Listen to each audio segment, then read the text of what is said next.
Hi all, welcome to football arena. Neymar Junior എന്ന് തിരിച്ചെത്തും? അതാണ് നെയ്മറുടെ ആരാധകർക്ക് ഇപ്പോൾ അറിയേണ്ട കാര്യം.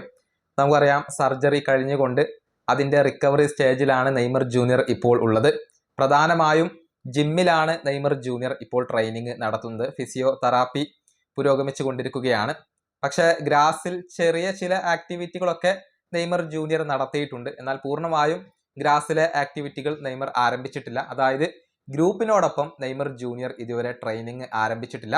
ജിമ്മിൽ തന്നെയാണ് ഭൂരിഭാഗം സമയവും ഇപ്പോൾ നെയ്മർ ജൂനിയർ ചിലവഴിക്കുന്നത്. അതുകൊണ്ട് തന്നെ നെയ്മർ എന്ന് തിരിച്ചെത്തും എന്നുള്ളതിന്റെ പുതിയ അപ്ഡേറ്റുകൾ ഇപ്പോൾ പ്രമുഖ ബ്രസീലിയൻ മാധ്യമമായ ഗ്ലോബോ നൽകിയിട്ടുണ്ട്.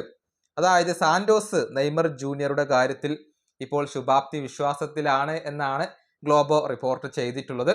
അതിനർത്ഥം ഈ മാസത്തിന്റെ അവസാനത്തെ ആഴ്ചയിൽ നെയ്മർ ജൂനിയർ കളിക്കളത്തിൽ ഇറങ്ങി ഗ്രൂപ്പിനോടൊപ്പം ട്രെയിനിങ് നടത്തും എന്നുള്ള ഒരു പ്രതീക്ഷയിലാണ് ഇപ്പോൾ സാന്റോസ് ഉള്ളത്.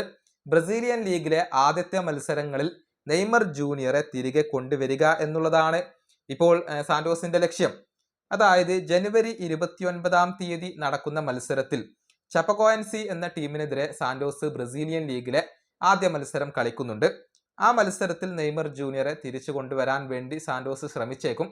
പക്ഷെ ധൃതിപ്പെട്ടുകൊണ്ട് കൊണ്ടുവരില്ല. ഏറ്റവും പ്രധാനപ്പെട്ട കാര്യം എന്തെന്നാൽ ഫെബ്രുവരി 5 സാവോ പോളോക്കെതിരെ ബ്രസീലിയൻ ലീഗിൽ രണ്ടാമത്തെ മത്സരം സാന്റോസ് കളിക്കുന്നുണ്ട്. ആ മത്സരത്തിൽ എന്തായാലും നെയ്മറെ കളിപ്പിക്കാനാണ് ഇപ്പോൾ സാന്റോസ് ഉദ്ദേശിക്കുന്നത്. അതിനു മുൻപ് പൗളിസ്റ്റ A1 ഫെബ്രുവരി 1 സാവോ പോളോക്കെതിരെ ഒരു മത്സരം സാന്റോസ് കളിക്കുന്നുണ്ട്. ആ മത്സരത്തിൽ നെയ്മർ കളിക്കുമോ എന്ന കാര്യത്തിൽ വ്യക്തത വരേണ്ടതുണ്ട്. ഏതായാലും ഉറപ്പിച്ചു പറയാൻ കഴിയുന്ന ഒരു കാര്യം, ഫെബ്രുവരി 5 സാവോ പോളോക്കെതിരെ നടക്കുന്ന മത്സരത്തിൽ നെയ്മർ ജൂനിയർ ഉണ്ടാകും എന്നുള്ളതാണ്. അതിനു വേണ്ടിയുള്ള തയ്യാറെടുപ്പുകളാണ് ഇപ്പോൾ നെയ്മറും സാന്റോസും നടത്തിക്കൊണ്ടിരിക്കുന്നത്. പക്ഷെ അതിനു മുന്നേ തന്നെ നെയ്മർ ജൂനിയർ തിരിച്ചു വരാനുള്ള ഒരു സാധ്യതകളെ നമുക്ക് തള്ളിക്കളയാൻ കഴിയില്ല. അടുത്ത ആഴ്ച അഥവാ ജനുവരിയിലെ അവസാനത്തെ ആഴ്ച നെയ്മർ ജൂനിയർ ഗ്രൂപ്പിനോടൊപ്പം ട്രെയിനിങ് നടത്തും എന്നാണ് ഇപ്പോൾ പ്രതീക്ഷിക്കപ്പെടുന്നത്. പ്രതീക്ഷിച്ചതിനേക്കാൾ വേഗത്തിലുള്ള ഒരു റിക്കവറി നെയ്മർ ജൂനിയർക്ക് ഇപ്പോൾ ഉണ്ട്. പ്രത്യേകിച്ച് നല്ല രൂപത്തിലുള്ള ഹാർഡ് വർക്കാണ് നെയ്മർ ജൂനിയർ ഇപ്പോൾ ചെയ്തുകൊണ്ടിരിക്കുന്നത്. ഈ വീഡിയോ അവസാനിപ്പിക്കുന്നു. അടുത്തൊരു വീഡിയോ കൊണ്ടും കാണാം.